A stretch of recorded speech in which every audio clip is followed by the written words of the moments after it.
성과가 굉장히 좋습니다. 천룡 공대지 미사일을 발사하는 시험을 할 수 있는 거 당장 내년부터 26년 말 혹은 27년 초 이렇게 이야기를 하는데 아무래도 중동 한국과 동남아 한국과 요 정도로 이야기를 하고 있습니다. 전투기 엔진 국산화가 가능할 것으로 예측하고 있습니다. 이 올해 KTF 5500이라는 새로운 엔진이 나오는데 네. 이 엔진은 무인기용 엔진으로 해가지고 2039년 이전에다 스텔스된 KF-21을 그들과 같이 이제 쓸 수 있는 거죠.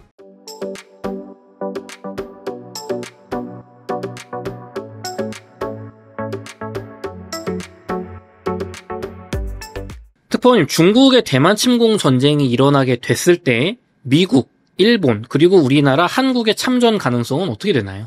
네, 일단 미국 같은 경우에는 일부에서 제가 앞서 말씀드렸듯이 아무리 트럼프 정부라도 일단은 참전을 해야 되는 압력이 강하고 단 이제 미국 입장에서는 이렇게 참전을 했는데 우크라이나 전 같이 이제 무기만 공급한 게 아니라 미국의 7함대 그다음에 공군 전력을 투입해야 되는데 이 공군과 해군 전력이 중국한테 혹시 패배하게 되면 이거는 순식간에 국제적인 패권이 중국으로 넘어가게 되죠. 이게 너무 좀 부담스러울 수 있고요. 반대로 중국 같은 경우에는 일단 그 나라의 국시 그러니까 중국 공산당이 통일이 국시이기 때문에 이런 피해나 이런 것들을 그런 계산, 이해타산을 다 벗어나가지고 공격할 수가 있습니다. 그리고 이런 우려를 좀 미국도 가지고 있기 때문에 아마 함성, 그러니까 대만을 지원하다가 이제 미국의 해군 함대 중에 뭐 이지스함뿐만 아니라 항공모함 같은 게 침몰하고 이런 큰일 나니까 이런 걸 줄일 수 있는 방안을 좀 찾으면 미국은 적극적으로 참가를 할 것이라 생각하고 이게 두 가지 방법이 있습니다. 첫 번째로는 최신 무기, 그러니까 미래 무기를 사용해가지고 미국의 함대를 보전하는 방법, 뭐 드론 함대를 투입한다거나 아니면 극초음속 무기, 아니면 사이버 해킹 같은 능력이 있다거나 이런 걸로 해서 피해를 줄이는 방법이 있고 두 번째로는 미국 해군을 보유해줄 몸빵 해군, 그러니까 미국의 동맹국들이 해군의 연합 함대를 해가지고 좀 피해를 줄여주는 요 두 가지 선택지가 있을 것입니다. 그러면 어떻게 보면은 일본이나 한국, 뭐 호주 이런 국가들 끌어들여서 그 나라 배가 침몰하게 한다. 네, 맞습니다. 이게 가장 이제 최근에 주목받는 게 미일 대만 분쟁 워게임, 중국 한국 의문에 입해 당한 까닭 요런 게 있었는데 네. 일본이 이미 미국과 함께 대만 전쟁이 양안 전쟁이 일어났을 때 일본 자위대가 중국 함선이나 배들 비행기들 공격하는 훈련을 이미 워게임에 실행했다고 해요.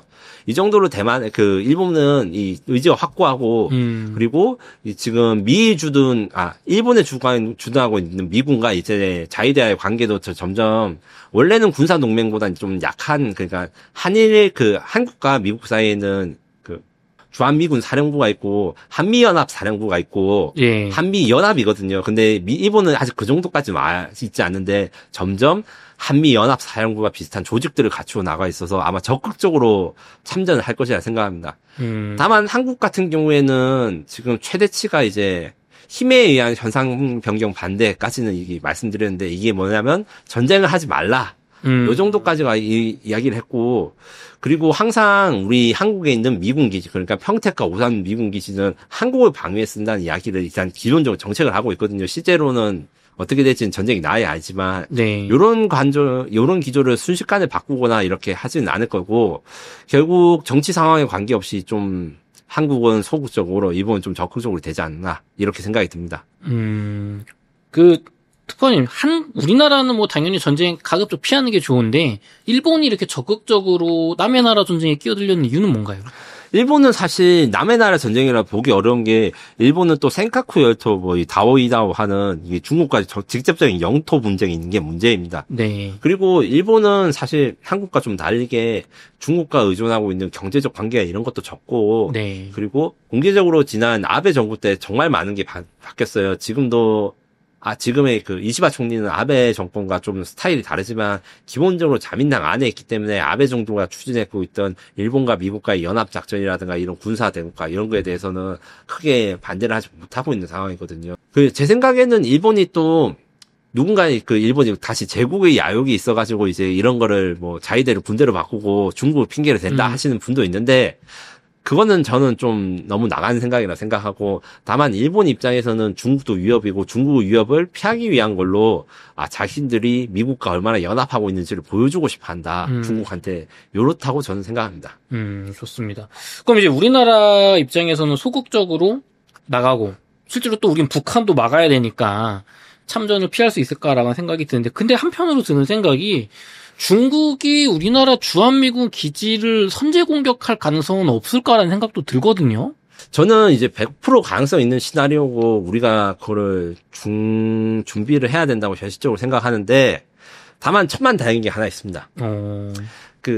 여러 이제 전문가분들이나 이런 유튜브에서 항상 이야기하는 게, 중국이 대만에 침공할 때 북한과 협조를 해가지고, 네. 북한과 중국이 연합해서 대만과 대한민국을 동시에 공격한다. 이런 시나리오를 많이 이야기했어요. 네. 이 시나리오의 장점은 이 주한미군을 완전히 발에 묶어둘 수 있기 때문에 중국 입장에서는 대만 침공할 때 굉장히 큰 어려움 하나가 없어진 거기 때문에. 네. 그리고 중국은 또 한국에 있는 주한미군 기지를 선제 공격하거나 이렇게 부담이 있어요. 왜냐하면 전선을 늘리긴 싫으니까. 네. 그래서 북한 보고 너희는 남한과 주한미군을 상대해. 이런 식으로 하고 이제 북한이 이거를 잘 담당하면 전쟁 위험이 굉장히 높아지나 천만다행히도 지금 중국과 북한과의 관계는 최악입니다. 천만다행인 게 이게 우크라이나 전쟁이 만든 나비 효과인데, 네. 아시다시피 우크라이나 전쟁에 북한군이 파병을 했고 러시아 우크라이나 관계가 지금 역사상 가장 좋은 상황이거든요. 네. 반대로 중국과의 관계는 좋지 않습니다. 왜냐하면 러시아로부터 지원받으면 이제 북한이 중국한테 뭐 아쉬운 소리 할 필요가 없거든요. 그리고 굉장히 그게 좀 기분이 상해 있는 상태고 중국이. 그래서 아직까지는 이제 북한과 중국이 연합해가지고 대한민국과 대만을 동시에 공격한 요거에 좀 확률이 낮아졌으나, 네. 만약에 이렇게 일어날 수 있다면 이거는 굉장히 위험한 상황이다 라고 알고 있고, 중국이 북한한테 무언가를 크게 양보하거나 하는 방식으로 해가지고 이걸 좀 꼬드길 가능성이 있어요. 이게 좀 문제가 있고, 한국 같은 입장에서는 주한미군 공격 기지가 공격받으면 자동 참전이 되거든요. 한미 상호 방위 조약이에요. 그쵸. 네. 그렇기 때문에 중국이 우리나라 군을 직접 공격하지 않더라도 평택이나 오산 미군 기지를 공격하는 순간 저희는 우리나라에 공격하는 거랑 똑같이, 그리고 실제 우리나라 영토니까요. 그쵸. 그렇게 대응할 수밖에 없으나, 웬만하면 말려야죠. 이게 밀리터리 매니아들이 전쟁다는 이야기를 많이 하지만 실제로 전쟁하면 너무 무섭기 때문에 현실적으로 이런 일이 일어나지 말아야 되고, 이게 일어나기 전까지 우리가 어떤 방식으로 말릴 수 있는지, 그리고 말리는 데는 이 외교적이나 말로 하는 것도 중요하지만 우리나라 스스로의 국방력을 키워야지 이 중국이나 이런들의 상황이 좀 악화되거나 본격 전면전이 일어나는 걸 오히려 막을 수가 있거든요. 그런 것도 같이 생각을 해야 된다. 이렇게 말씀드릴 수 있습니다. 그럼 우리나라는 참전을 하지 않으려고 해도 결국에는 중국이 미국의 어떤 발을 묶기 위해서, 또 주한미군 기지가 있으면 거기서 계속 병력도 넘어오고 보급도 넘어올 테니까 거기를 분명히 할 거다. 그럼 우리 자동 참전이다. 예, 그렇지만 그런 상황이 벌어지기 전에 한국 입장에서는 일본과는 좀 다르기 때문에, 왜냐하면 중국과 너무 가깝잖아요. 네. 서해안이라는 게 너무 밝기 때문에, 서해안이라는 게 너무 좁고 가깝기 때문에 가장 좋은 것은 전쟁이 일어나지 않도록 노력을 해야 되는 것이나, 항상 이 노력이라는 것은 군사적인 준비, 만약에 전쟁이 나면 중국한테도 한국까지 네가 상대하면 너는 질 것이다, 이런 메시지를 줄 수 있는 게 필요하다. 이런 게 필요하고, 오히려 참 그렇습니다. 이게 생각만 해도 너무 무서운 게 3차 세계대전 이야기를 한 거 있거든요. 단순히 그쵸. 한국에서 전쟁이 나는 이야기가 아닙니다, 이게. 그쵸. 우리가 강해지면 강해질수록 주한미군 공격해서 한국까지 참전을 시키느니 공격하지 말자라는 선택을 하게 할 수도 있는 거고. 맞습니다. 아예 대만 침공은 하지 말아야겠다, 이렇게 생각할 수도 있는 거죠. 네.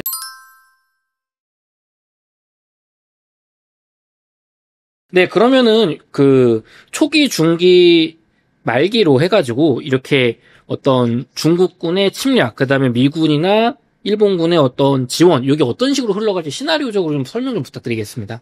네, 일단 중국 같은 경우에는 이제 일본을 먼저 침공할 수도 있어요. 무슨 말이라고 하면 일본의 보급기지나 해군 전력이 주일 해군 일본에 있는 미국 해군을 없애기 위해서 장거리 탄도탄 미사일을 사용하거나 이런 식으로 오히려 일본에 먼저 시비를 걸 수도 있거나 공격을 할 수도 있고, 일본과 미국은 반대로 일본에 있는 미국 해군과 일본 해상자에 대해 전력을 대만에 2주 안으로 보내야 되는 요 작전을 해야 되기 때문에 아마 미사일 공격부터 시작하겠지만, 이 미사일 공격이 중요한 게 아니고 요 미사일 공격에 몇 척의 배가 살아남아가지고 출항을 하느냐, 그리고 중국의 잠수함 전대가 이걸 얼마나 막을 수 있는가, 왜냐하면 잠수함 전대가 중요한 이유가 항공기도 중요하고 실제로 현대 해상전은 항공기에서 쏘는 미사일이 결정하는 것이지 사실 뭐 대포 쏘고 이러진 않거든요. 근데 그 전에 미리 잠수함이라는 거는 잠수함이라는 건 기본적으로 스텔스예요. 물론 그 성능이 떨어진 잠수함도 있지만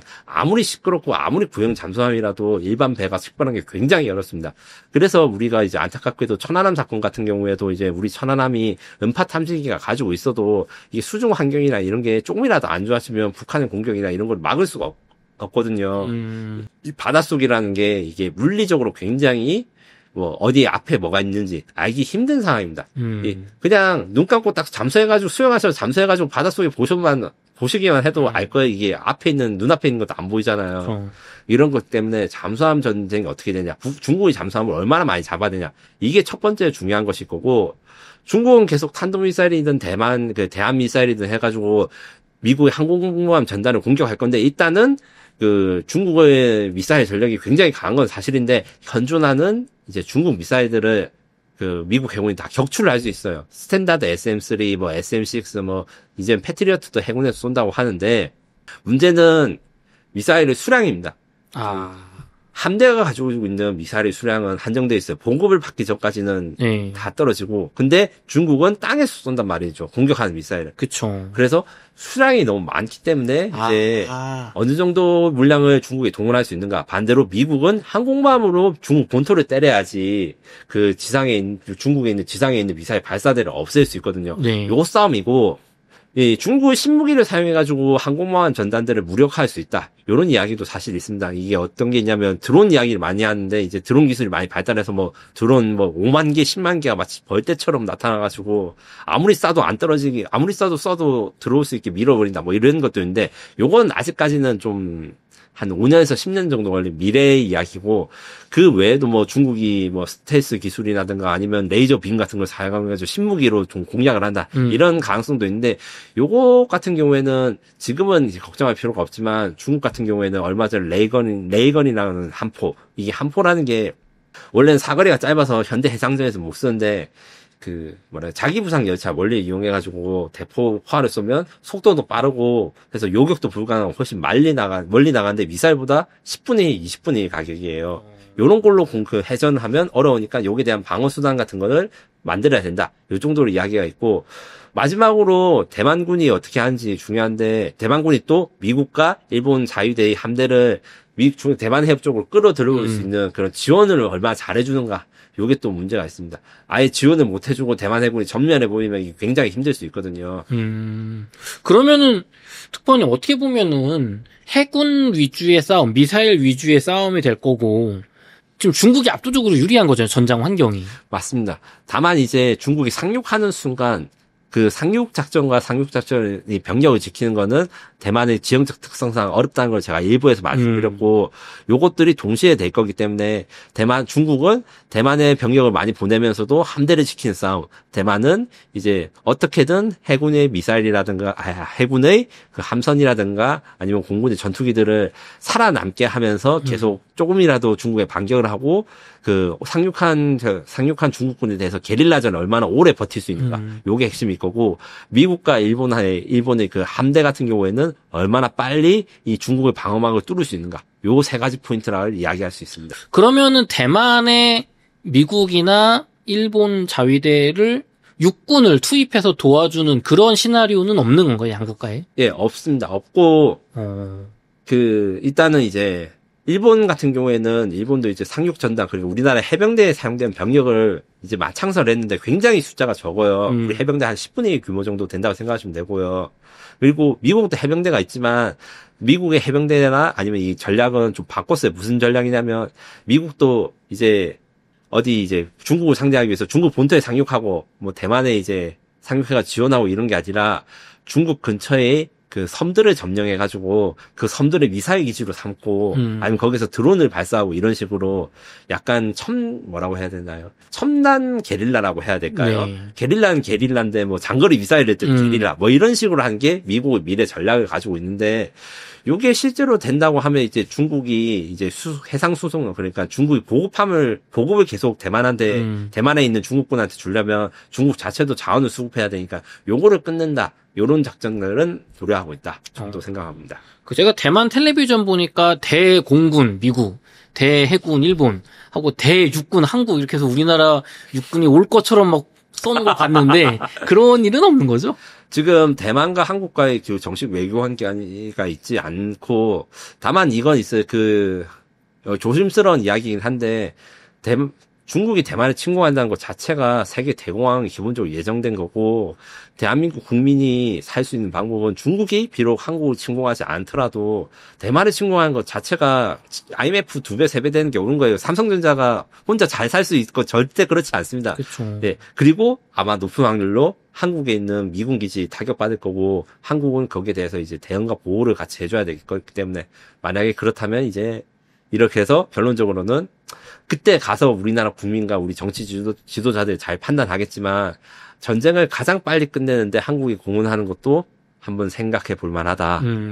이렇게 말씀드릴 수 있습니다. 좋습니다. 그럼 주한미군이 대만을 돕기 위해서 빠져나간다거나 중국이 중국은 이제 중립 입장에 우리까지 공격한다고 하셨으니까 주한미군이 대만을 돕기에 빠져나가면 우리나라 방위력이 약해지는 거 아닐까요? 요게 조금 설랑설라가 있습니다. 무슨 말이냐면 주한민군 입장에서 이제 대만 사태가 났을 때 평택과 그다음에 오산기지에서 안 빠져나가는 게 사실은 좋습니다. 무슨 말이냐면 평택과 오산기지는 중국에서 제일 가까운 미군 기지거든요. 네. 대만을 보호하기 위해서 거기 병력을 빼낸다는 거는 중국이 공격할 독침을 빼고 거기다가 방패를 다시 옮긴다. 뭐 이런 정도이기 때문에 쉽게 나가진 않을 것으로 생각합니다. 다만 이제 그럼에도 빠져나가고 한다면 우리 그 방위 역량이 떨어진 것 자체는 사실이고 우린 이 점을 좀 잘 활용해가지고 중국한테 우리 전쟁 났으니까 무조건 중국 공격하라고 이제 중국을 공격하라고 우리가 뭐라고 해야 되나 좀 부채질하고 이런 것까지는 아니더라도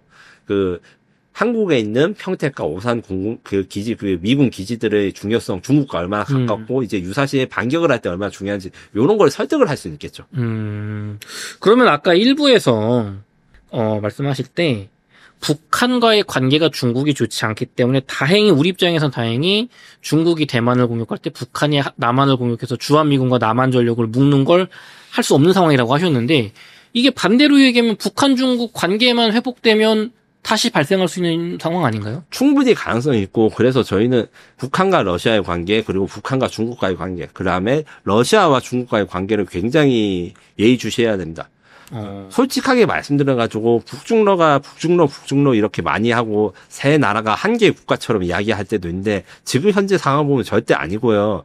그리고 북중러가 진짜 한마음 한뜻이 되면 대한민국한테는 재앙입니다. 왜냐하면 중국과 러시아의 관계에 대해서 오해를 많이 하시는데 중국은 사실 러시아 우크라이나 전쟁에서 러시아를 지원한 적이 없어요. 정확히 말하면 중립을 지키고 있고 네. 이 중립을 지키고 있다는 말이 또 러시아를 도와주지 않는다는 말은 아닌데 무슨 뜻이냐면 중국은 러시아와 우크라이나에 무기를 한 개도 주지 않았어요. 하지만 막대한 양의 드론 부품과 통신기, 드론 제머들은 엄청나게 수출하고 텐모에서 막 팔아먹고 있다고 하더라고요. 맞습니다. 알리바바라 해가지고 알리익스프레스의 B2B 사이트가 있는데 거기에 엄청나게 드론과 드론 방해 부품 같은 걸 팔아먹고 있어요. 이게 드론이 공식적으로 무기는 아니거든요. 네.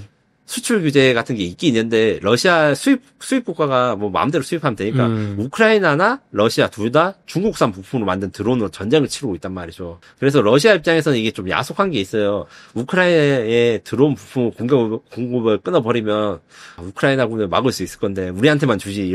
우크라이나는 또 반대로 생각하고요. 중국이 러시아의 드론 부품 공급을 좀 끊으면 자기들 훨씬 편할 텐데. 근데 그거를 어느 쪽도 들고 있지 않거든요. 그래서 러시아랑 중국 관계가 그렇게 좋지 않아요. 이런 걸 생각했을 때 만약에 이제 누군가가 이런 러시아, 중국, 북한을 서로 싫어하는 것들을 다 묶어가지고 군사 동맹, 뭐 한미 동맹이나 이런 식으로 엄청 가까워진다면 이거는 사실 굉장히 좀 문제가 될 만한 일입니다. 그러니까 지금 참 어려운 게 중국을 막기 위해서 한미일 북중러 구도로 가야 된다. 라는 어떻게 보면 자유진영, 공산진영 논리도 있고 독재진영 논리도 있고 또 반대로 북한한테 더 이상 퍼주는 건 안 된다. 핵무기 만들고 우리만 위협하지 않느냐. 대화가 안 된다라는 얘기도 있는데 어떻게 보면 특파원님 말씀은 북한이 우리 입장에서 너무 중요한 키인 거잖아요, 지금. 맞습니다. 그럼 미국과 혹은 우리나라의 관계 개선을 통해 북한을 잘 적어도 참전하지 않게 묶어놔야 우리 입장에서 생존이 유리하다. 네. 저는 사실 이제 북한에 관련된 건 사실 우리나라의 종북주의자가 아직 있는 것도 사실이고 정치적으로 좀 민감한 주제지 않습니까? 그래서 저는 어떻게 말씀드리냐면 북한과 주변 국가의 관계를 이간질을 가급적 시켜야 되고 그 셋이 우리나라가 지금 생각하는 이미 동맹이 된 상태가 아니고 그 북중로 세 나라가 서로 간에 싫어하는 부분이 있고 서로 간에 견제를 하는 부분이 있고 아쉬운 부분이 분명히 있다. 요거에 대해서 니네들은 원래 다 친하자고 하면 그렇게 진짜 친해져버리 되니까 이간질을 시켜야 된다. 이렇게 좀 말씀드리는 게 좀 그나마 중립적인 표현이라고 생각합니다. 네. 좋습니다. 네. 그러면 이제 우리나라 입장에서는 미국과 일본과 함께 양안 전쟁에 참전을 하는 것이 국익이다라고 생각을 하시는지 혹은 아니라고 생각하시는지. 이건 상황에 따라 다른데 일단 전제 조건은 참전을 하든 안 하든 무조건 참전을 했을 때 게임 체인저가 될 수 있는, 그러니까 중국과 미국이 다 이제 참전을 안 하면 이제 다 하든 안 하든 이 상황을 바꿀 수 있는 힘이 있어야 되고, 이게 없으면 현실적으로 어떤 선택을 하든지 무조건 우리한테 불리한 방향으로 갈 수밖에 없습니다. 요거를 전제로 했을 때 중국이 이제 무단으로 이제 대만이란 주권 국가에 침략한다는 것 때문에 국제법적으로 명백하게 잘못된 것이고, 이제 이념적으로는 또 대한민국이 지금 이렇게 있을 수 있었던 게 6.25 때 유엔군이 파병해가지고 우리나라가 사실 지금까지 존속할 수 있었잖아요. 그런 거 생각했을 때 누군가가 무단으로 남의 나라에 침략했을 때는 도의적으로는 그걸 도와준 것이 맞으나 이게 상황과 힘에 따라서 우리나라가 더 두드려 맞을 때는 이게 현실적으로 하기 힘든 것도 사실이에요.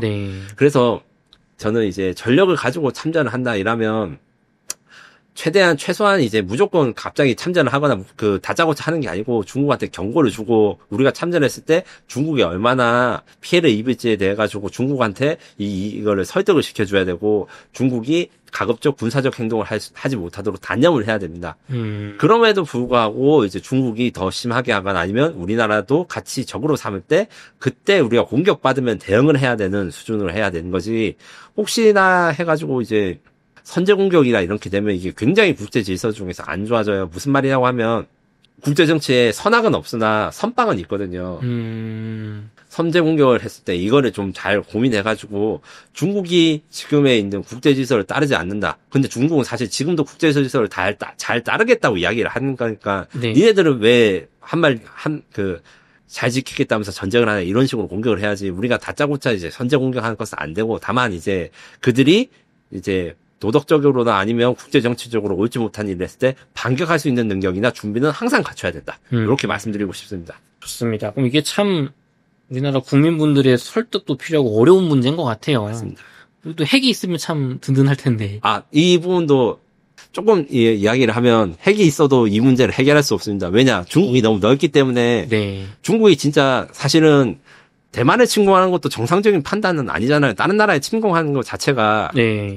그러면 이제 핵무기가 있다고 해도 어떤 문제가 있느냐. 이거는 이제 1960년대, 70년대 핵 전략에 관한 문제인데, 중국을 상대하기 어려운 게, 중국 지도자가 마오쩌둥이었을 때 무슨 이야기를 했냐.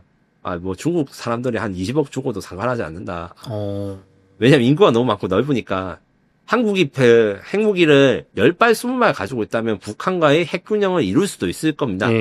다만 이제 이거 외에 다른 문제가 있는데, 근데 우리나라가 핵무기 100발, 200발 가진다 해가지고 중국에 대해서 억지를 할 수 있는 게 아니에요. 중국은 한두 발만 우리한테 핵무기를 써도 대한민국 멸망이 있거나 아니면 국가기능 상실을 하는데, 중국이 너무 크고 넓은 나라이기 때문에 이런 대응이 어려워요. 그래서 핵무기에 대해서 물론 찬성층도 아닌데, 솔직히 말씀드리면 저는 핵무기에 대해서 전체적으로 반대를 하는 입장인 게, 이게 어느 정도 이걸 가지고 있다 해서 무적의 무기라든가 아니면 전쟁이 막 없어지는 게 아니고, 역사적으로도 여전히 센 놈은 세고 약한 놈은 약한데 핵무기에 드는 돈이 많이 들어가니까 재래식 무기가 약해질 수 있는 거예요. 아니 병력이라든가 탱크 이런 것도 중요한데, 유럽 지금 군대가 약한 게 프랑스랑 영국이 핵무기를 유지한다고 재래식 무기에 투자를 못해서인 것도 있거든요. 그래서 함부로 이렇게 말하기는 좀 어려운 이야기다. 그리고 무조건 장점만 있지 않다. 이 말씀 꼭 드리고 싶었습니다. 정말 중국이 핵전쟁 나서 수십억 명이 죽고 영토가 초토화되더라도 그들은 워낙 크니까 살아날 수 있는데, 중국이 그렇게 생각을 안 가지도록 좀 해야 되는데, 이거는 우리가 통제할 수 있는 부분이 아니죠. 좋습니다. 저희 이어서 KF-21 이야기 조금 해보도록 하겠습니다.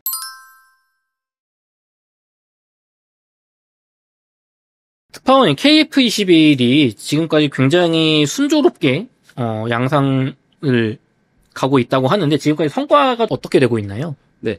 지금 현재 KF-21은 블록 1과 블록 2 두 개의 계획으로 나눠져 있는데 그 중에 하나인 블록 1의 성과가 굉장히 좋습니다. 블록 1은 이제 2026년 말까지 개발되는 건데 양산 계약이 원래 40대가 한 번에 이루어지는데 이제 한국국방연구원이 이게 좀 불안전하다, 리스크가 있다 해서 20대 그러니까 작년에 20대, 올해 20대를 나눠서 계약하기로 했어요. 네. 그러니까 거기까지가 이제 작년까지 일이었는데 올해 들어서 어떤 결정이 나왔냐면 올해 20대 남은 것을 계약을 하고 이거 그 개발비라든가 제작 비용을 제작사인 한국항공운주산업에 줘야 되는데 그걸 받기 전에 일단 조립부터 먼저 하자.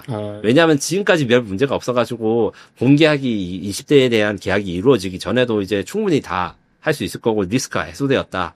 그래서 사실은 이럴 줄 알았으면 그냥 한 번에 40대 하는 게 편한데 괜히 나눴다 싶은 생각 정도로 아주 잘 진행되어 있고 이 진행되고 있다는 거는 개발 테스트가 잘 진행되고 있다는 점 하나, 그 다음에 양산을 위한 준비도 아주 스무스하게 되고 있다는 점 하나 이렇게 있습니다. 그래서 지난 3월에는 또 이 제작사인 제작 부분 말고도 패키지 시설 공사라는 게 있었는데 공군에서는 이제 비행기를 운영할 때 시설이 굉장히 많이 필요해요. 일단 비행기가 주차를 할 수 있는 주기라고 합니다. 네. 경납고도 새로 만들어야 되거나 아니면 연료 공급을 하거나 탄약고 뭐 이런 필요한 시설들이 굉장히 많은데 이 공사부터 일단 지금 시행됐고 그래서 이제 그러니까 지난해부터는 이제 이게 거의 다 끝나간다. 그리고 마지막 마무리가 남아있어서 2026년까지만 하면 끝난다. 이렇게 생각하시면 됩니다.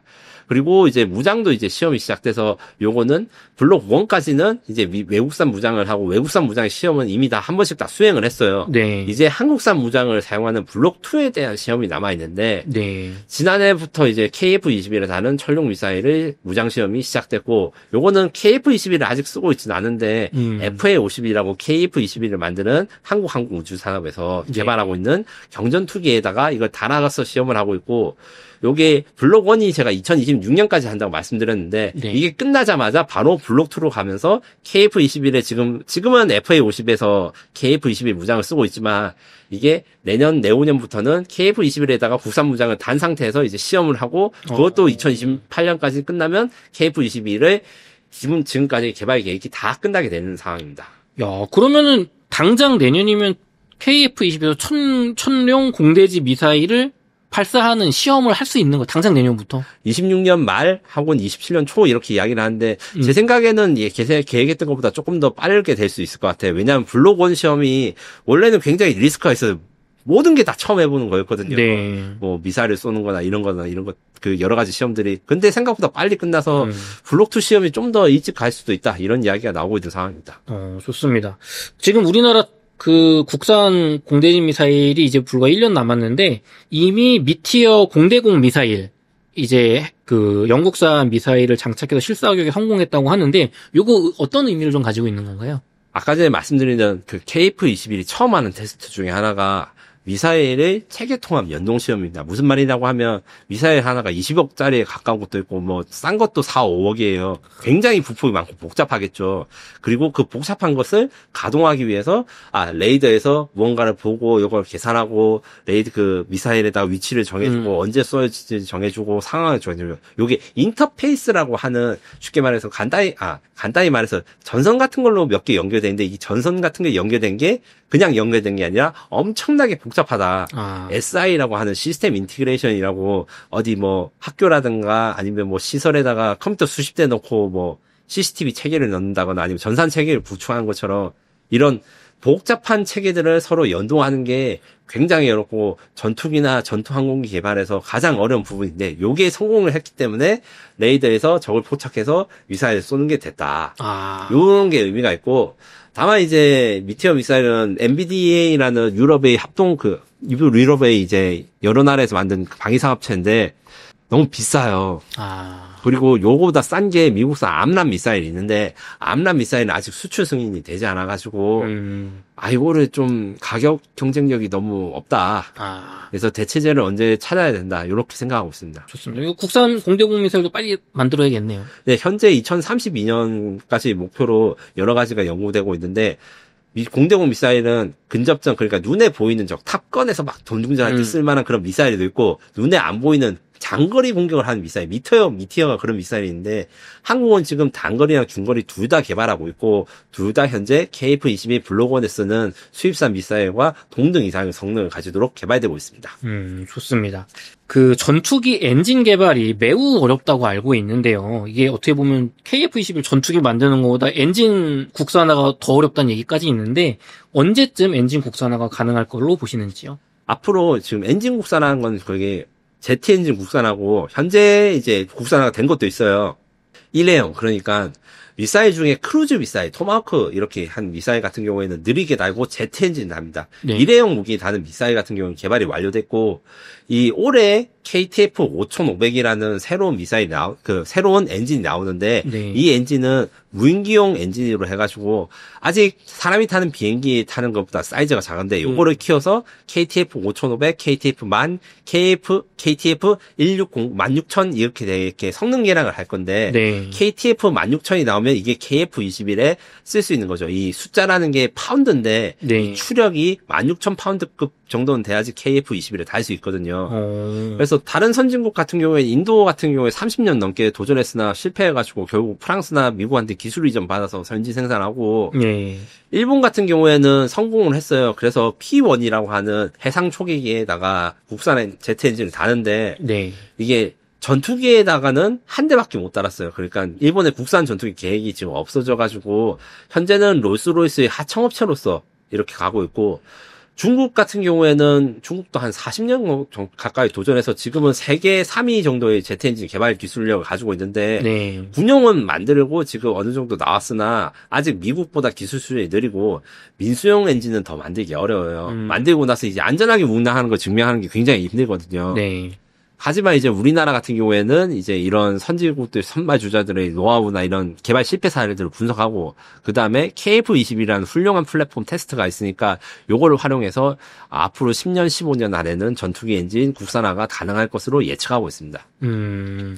그러면은 이게 아쉬운 점도 좀 있다고 하면서요. 네, 지금 제가 말씀드렸을 때 KTF 5500, KTF 1000, KTF 16000 이렇게 세 가지 엔진들이 개발되고 있다 하는데, 미래 지금 전쟁이나 이런 미래전에서 사람이 타는 전투기만큼 중요한 게 무인 드론이고, 네. 지금의 드론들은 뭐 전쟁 보셨지만 장난감 같은 FPV 드론, 네. 이런 것도 있고, 무인 공격기라 해가지고 뭐 프레데터 리퍼라고 해가지고 좀 날개가 크고 한 10m짜리 이런 것들은 프로펠러 엔진을 달아요. 그런데 미래의 드론은 제트 엔진을 단 들어올 시대가 될 것이고, 요것들이 막대한 시장이 될 것으로 예측합니다. 제가 에비에이션 위크 한국 특파원이라는 직함을 갖고 있지 않습니까? 네. 제트 엔진 중에서 무인기용 제트 엔진, 그러니까 전투기보다는 조금 더 저렴하고 값싸고 대신에 드론에다가 달만한 엔진, 요런 것들에 대한 투자가 필요한데, 네. 요게 대해서 아직 좀 정부라든가 기업들이 좀 눈치를 보고 있는 상황입니다.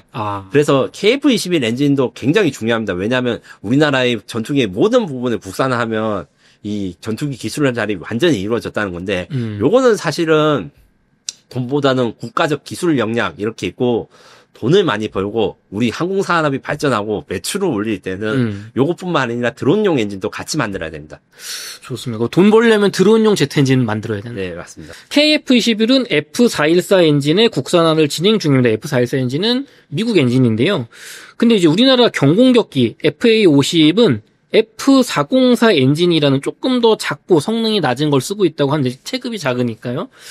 FA-50의 엔진도 국산화가 가능하지 않을까요? 이건 조금 더 쉬워 보이는데요. 이게 오해가 있는 부분이 약간 있는데, F414랑 F404, 그러니까 FA-50과 KF-21이 등장하고 있는 엔진은 서로 다른 모델이지만 같은 게 있습니다. 길이가 같고 직경이 같습니다. 그래요? 쉽게 말하면 형제 엔진입니다. F404 엔진을 좀 더 개량해가지고 추력을 늘린 것이 F414이기 때문에, 네. 간단하게 이제 국산 제트 엔진, KF-21용 제트 엔진이 완성되면 FA-50에도 장착이 가능할 것이고, 다만 몇 가지 수정해야 될 게 있어요. 뭐 시동을 건다거나 아니면 이제 시동이 꺼졌을 때 뭐 다시 시동을 건 장비 같은 경우에는 쌍발 엔진은 2개가 있는데, 단발 엔진은 엔진 하나에 2개가 있어야지 하나가 고장나도 이제 다시 이제 작동을 하고 이러는 거니까, 몇 가지 개조만 하면 우리 첨단 엔진 KF-21용 엔진이 만들어지면 FA-50 경공격기 혹은 FA-50 크기의 무인 전투기도 우리가 계획하고 있는 게 있거든요. 그런 거에다가 쉽게 장착할 수 있어서 우리나라의 모든 국산 전투항공기 플랫폼에다가 국산 엔진을 달 수 있게 되는 것이죠. 좋습니다. 그러면은 이게 결국에는 KF-21의 엔진 사업만 잘 되면 모든 전투기 국산 엔진 독자 개발한 거 달 수 있는 겁니까? 플러스 해가지고 국산 수송 엔진도 지금 어떤 계획이 있냐면 수송기는 사실 여객기랑 비슷한데 네. 사람 대신에 이제 그 집차라든가 장갑차 이런 것도 탈 수 있게 개조한 항공기를 말하고 네. 우리나라의 MCX라고 이런 설계를 했을 때 어떤 이야기를 하냐면 전투기 엔진 국산화가 되면 그 엔진을 개조해서 수송기 엔진도 되고 이게 수송지 엔진을 또 개조하면 함선용 가스터빈 엔진, 그러니까 전투함에도 달 수 있다. 요거까지 지금 계획이 있습니다. 이게 하나가 KF-21 엔진 국산화가 되면 수송기도 되고 수송기가 되면 함선도 된다. 네, 맞습니다. 아직 지금 우리나라 배의 엔진이 우리나라 게 아닌 건가요?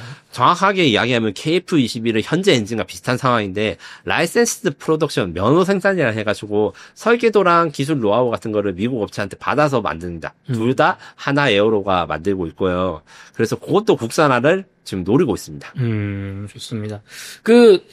평론가님께서는 최근에 K방산에 투자하라는 그 책을 출간하시고 굉장히 화제가 되고 있는 책으로 알려져 있는데요. 네. 요 주식 투자하시는 분들이 이 책을 읽으면 좀 도움이 될까요? 네, 지금 제가 말씀드리고 있는 내용에다가 다 이제 포함되어 있는 것뿐만 아니라 K방산의 지금 과거, 현재, 미래 중에서도 제가 특히 추천드리고 싶은 거는 10대 무기체계, 우리나라의 가까운 미래 혹은 장래에는 반드시 수출될 것으로 생각하는 10대 무기체계들이 왜 이게 중요하고 어떤 성능이 경쟁자보다 좋은지에 대해서 설명을 해놨기 때문에 투자를 판단하실 때 방위산업은 사실 그 약간 저는 아이돌 기획사 그 투자하는 거랑 비슷해요. 이 10년 동안, 몇 년 동안, 오랫동안 개발 R&D가 필요하고, 그게 대박이 날지 안 날지는 그 연습생들이 실력도 중요하고 컨셉도 중요하기 때문에 이런 KF-21, 아니면 이제 천룡, 미사일, 혹은 천무, 로켓포 이런 것들이 다 어떤 과정으로 그다음에 경쟁자랑 뭐가 다른지 이런 걸 알아야지 여기가 수출이 잘 되겠구나 아니면 언제 수출이 되겠구나 이런 거에 대해서 자기만의 이론을 세울 수 있고 거기에 대해서 도움이 드릴 수 있는 책으로 만들었기 때문에 아마 투자를 생각하신 분들은 이런 이제 너무 기업 이야기에 대해서 주식이나 돈 이야기보다 각각 기업들의 R&D 역량 아니면 우리나라 방산의 미래 전망 이런 거에 대해서 좀 알으실 때 도움이 될 거라고 생각합니다. 돈 버는 주식 투자에 필요한 책이다. 맞습니다. 좋습니다. 네.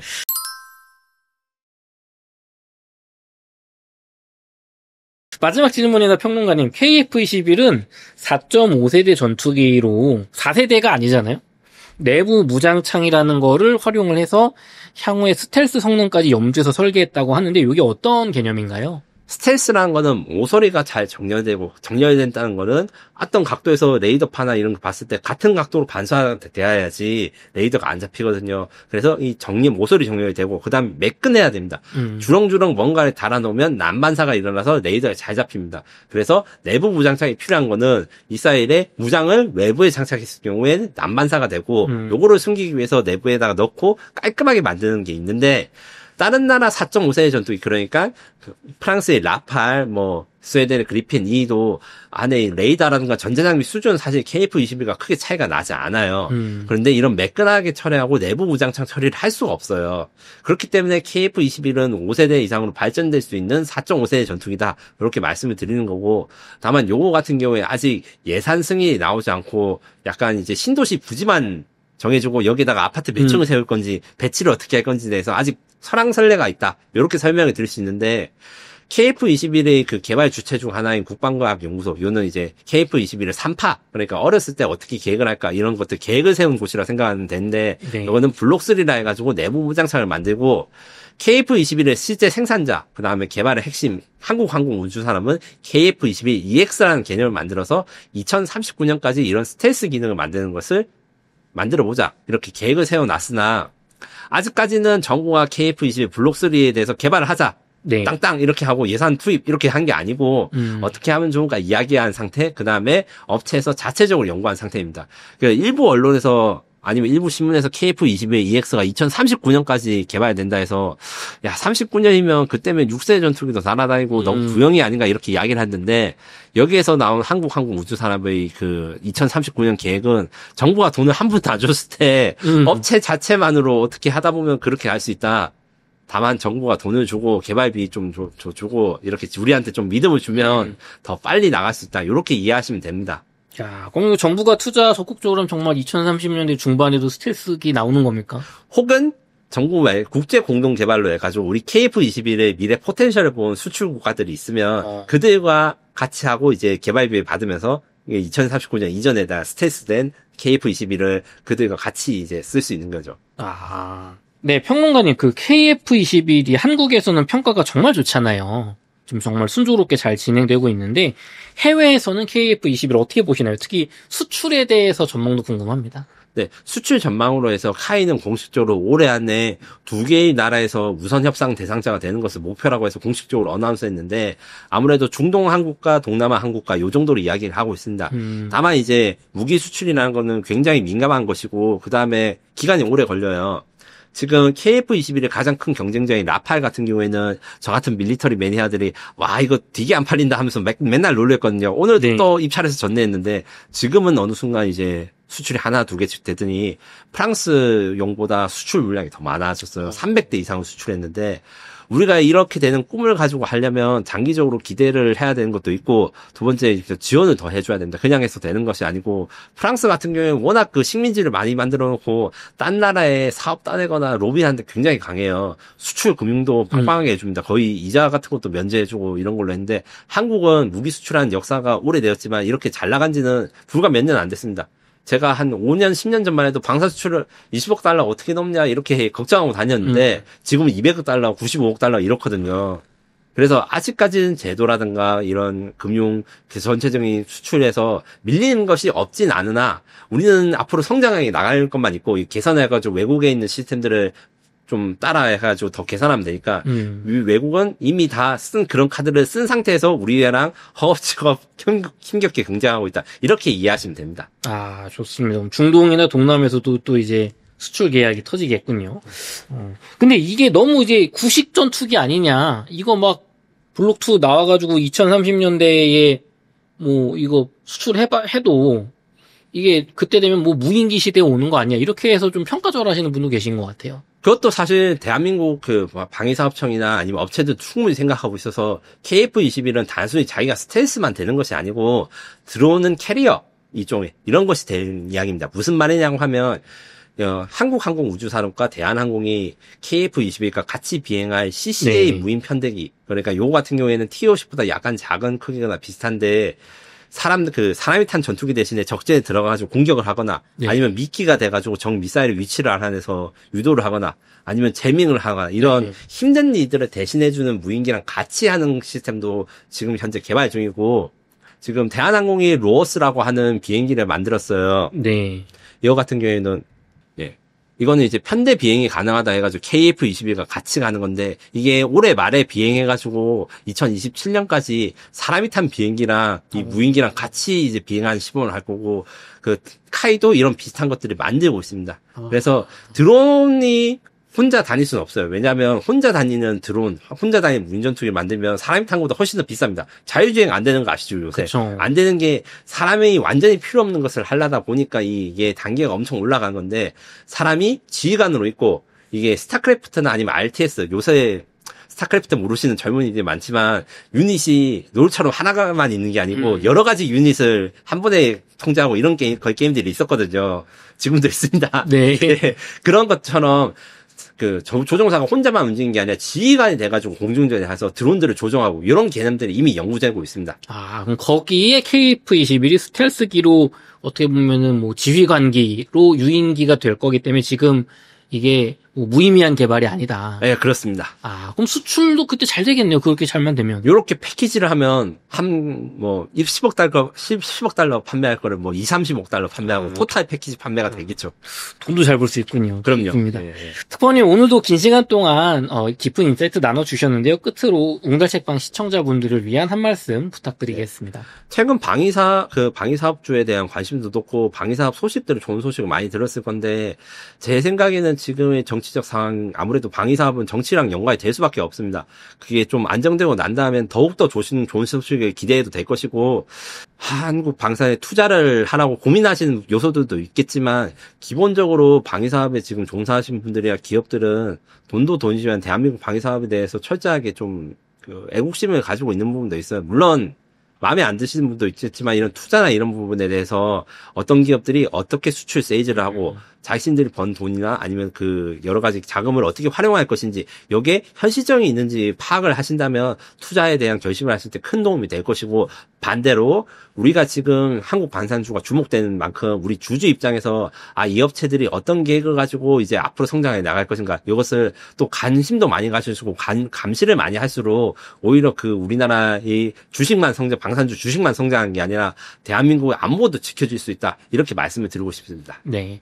K방산의 투자하라, 그 책 꼭 읽어보시고 투자하셨으면 좋겠습니다. 이렇게 해서 김민석 특파원님과의 인터뷰를 마치도록 하겠습니다. 긴 시간 동안 수고 많으셨습니다. 감사합니다. 감사합니다.